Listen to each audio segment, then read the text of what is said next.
Friends, তোমাদের সকলের পুজো কেমন কেটেছে? আমার তো খুবই ভালো কেটেছে। তো দেখো, আমাদের বামুন ঠাকুর যেহেতু খুব তাড়াতাড়ি এসেছিল, তাই এখানে ফল কাটা, ঠাকুরের ভোগ রান্না সবই শুরু হয়ে গেছিল।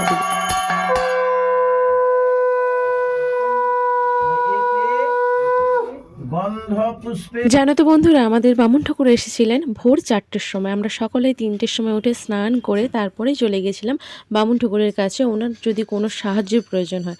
তো আমি গিয়ে বললাম যে ঠাকুরমশাই কিছু করতে হবে নাকি। উনি তখনই বললেন যে তাহলে মা তুমি এই ধূপে তুলো লাগিয়ে আমাকে ঘিতে ডুবিয়ে দাও।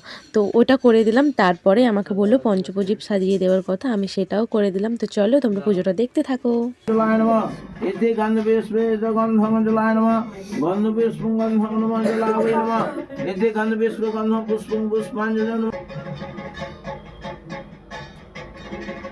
ওং তন্ন সকল বিন্দু বিভ্রান্তি শুভ্রকান্তিং কুচভরণমিতাঙ্গিং সান্নি সানে সীতাজে নিজ। তোমাদের বাড়িতে কাদের কাদের পুজো হয়েছে অবশ্যই কমেন্ট করে জানিও।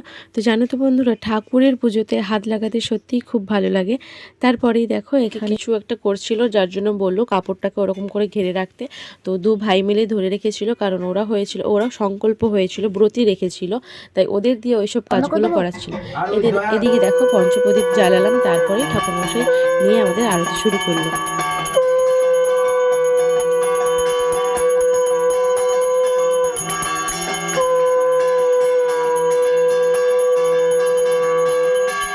তো বন্ধুরা, আমাদের এই বাচ্চা কমিটির পুজো তোমাদের কেমন লাগলো অবশ্যই জানিও। তারপরে দেখো অঞ্জলির জন্য আমরা প্রস্তুত নিচ্ছিলাম, সবার কপালে টিক লাগিয়ে দিলাম। তারপরে আমরা অঞ্জলি দিতে দাঁড়িয়ে পড়লাম। আর দেখো বাইরটা কি কুয়াশা, রাত জেগে পুজো করা সত্যিই একটা আলাদা অনুভূতি। ঠাকুরে দেখো শাড়ি পরে পুরো রেডি।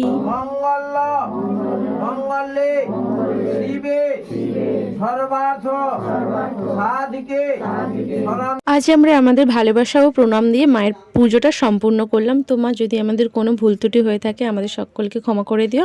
আবার এসো মা, যেখানে থেকে খুব ভালো। বন্ধুরা, তোমরা সকলে কোথায় কোথায় ঘুরতে গিয়েছিলে আমাকে অবশ্যই কমেন্ট করে জানিও। Tata, bye bye.